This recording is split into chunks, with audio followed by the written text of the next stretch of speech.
अब हम vector method से tangential and normal velocity and acceleration निकालते हैं। Tangential and normal velocity and acceleration.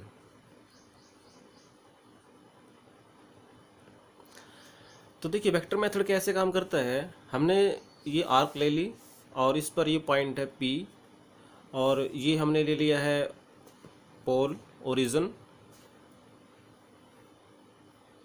तो इस O को हम P से मिला देंगे तो हमारे पास ये बन जाता है direction of radius vector, that is की OP।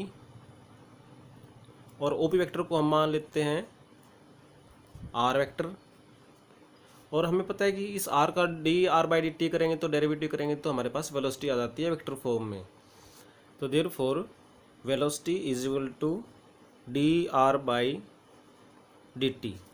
अब हमें कंपोनेंट निकालने हैं टेंजेंशियल और नॉर्मल। तो देखिए टेंजेंशियल नॉर्मल कहाँ होते हैं, इस P पॉइंट पर ये देखिए ये टेंजेंट है तो वेलोसिटी हमारे पास इस डायरेक्शन में ही है टोटल।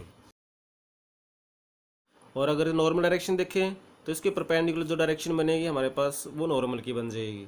तो जो टेंजेंशियल और नॉर्मल डायरेक्शंस हैं उनके अलोंग हम यूनिट वेक्टर ले लेते हैं। इसके अलोंग तो ले लिया हमने टी कैप और उसके अलोंग ले लेते हैं हम एन कैप। तो let T cap and N cap be the unit vectors along the tangent and normal at P। तो देखिए टी कैप हमारे पास कैसे आएगा, T cap is along V। तो हम इसको क्या लिखेंगे, V वेक्टर और by divided by its magnitude. तो V हमारे पास है dr/dt और जो V का मैग्नीट्यूड करेंगे तो हमारे पास क्या बनता है ds/dt, क्योंकि वेलोसिटी है v और ये वेक्टर फॉर्म में है v वेक्टर। तो ये देखिए हमारे पास क्या बन जाएगा dr/ds। तो टी कैप हमारे पास dr/ds बन गया। तो देयरफॉर जो वेलोसिटी है हमारे पास वो क्या बन गई, वेलोसिटी है हमारे पास dr/dt और इसको हम लिख देते हैं dr/ds और इनटू में ds/dt। तो देखिए ds/dt तो हमारे पास है जस्ट ds/dt, लेकिन जो dr/ds है वो हमारे पास किसके इक्वल है, टी कैप के। तो यहाँ से शो हो रहा है कि जो वेलोसिटी है it is along the vector T. इसका मतलब यहाँ पर कोई नॉर्मल कंपोनेंट नहीं है। तो अगर हम लिखना चाहें तो लिख सकते हैं 0 लिख करके और एन कैप। तो देयरफॉर यहाँ से हमें टेंजेंशियल वेलोसिटी क्या मिल गई, हमारे पास क्या है ds/dt है। और जो नॉर्मल वेलोसिटी है वो हमें पता है कि होती ही नहीं है, वो 0 आनी चाहिए। तो हमें दिखाई दे रही है कि वो 0 है। तो ये सेम वही है जो हमने पहले निकाल चुके हैं। अब हम एक्सेलरेशन और निकालते हैं। तो देखिए जैसे हमने ये कर्व बनाई थी और ये P पॉइंट है हमारे पास और यहाँ पर ये वेलोसिटी की डायरेक्शन ली है हमने। और अगर ये पॉइंट A है जो कि फिक्स पॉइंट है तो यहाँ पर टेंजेंट है ये, और इसी को हम मान लेते हैं कि this is along x axis.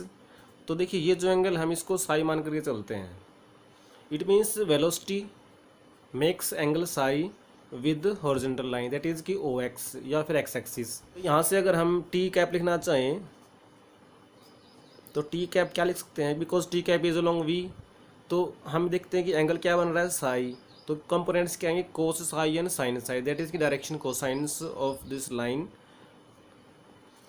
Cos psi i cap और प्लस में साइन साई जी कैप। ये तो टी कैप बन गया।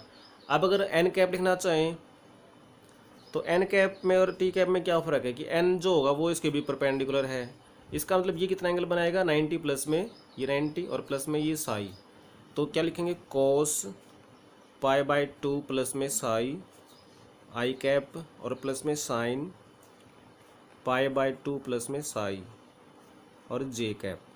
तो ये क्या बन जाता है कोस π/2 प्लस साई बन गया माइनस में साइन साई, और ये क्या बन गया कोस साई जे कैप। तो देयरफॉर अगर हम D T by D T करें, यानी टी का डेरिवेटिव करना चाहें, देखिए कोस का डेरिवेटिव आएगा माइनस में साइन साई और आई कैप, और यहाँ से आएगा कोस साई जे कैप। ये हमने डिफरेंशिएशन किया विद रिस्पेक्ट टू साई, तो इनटू में क्या लिखेंगे d psi by D T. तो this implies d T by D t क्या बन गया, ये तो है हमारे पास एन कैप के बराबर, तो ये आया D psi by D t into में एन कैप। अब निकालते हैं एक्सेलरेशन। तो now acceleration is given by, तो इसको जैसे हमने ए वेक्टर लिख दिया तो वो क्या होगा D we by D T, vector form में से 10 डेरिवेटिव करना होता है। तो इसको लिखते हैं वी वेक्टर को वी इंटू में टी कैप, जहाँ पे वी क्या है D S by D T है, तो इसका यू इंटू वी से डेरिवेटिव करते हैं। तो वी का डेरिवेटिव क्या तो आया D we by D T, और ये T cap as it is, और प्लस में V as it is T का डेरिवेटिव कर देते हैं D T by D T.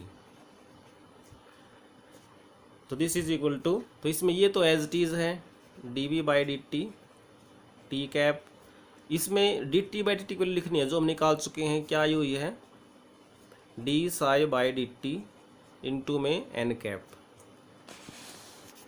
तो ये बन जाती है d we by D t t cap, इसको लिख देते हैं हम d psi by d s और d S by D T और ये एन कैप। तो this is equal to d we by D t t cap, और प्लस में देखिए बी वी है, ये बी वी है तो ये वी स्केयर हो गया, और इसका रेसिप्रोकल करोगे तो हमारे पास ये रो बन जाएगा, और ये एन कैप। तो यहाँ से दिखाई दे रहा है हमें कि जो कंपोनेंट्स हमारे पास आए हैं, this is tangential acceleration and this is normal acceleration. तो देयरफॉर टेंजेंशियल एक्सेलरेशन हमारे पास बन गया D we by D T, और नॉर्मल एक्सेलरेशन हमारे पास बन गया वी स्केयर बाई रो। तो ये सेम फॉर्मूले पहले भी निकाल चुके हैं, वेक्टर मेथड से भी हमने निकाल दिए, सेम आ रहे हैं।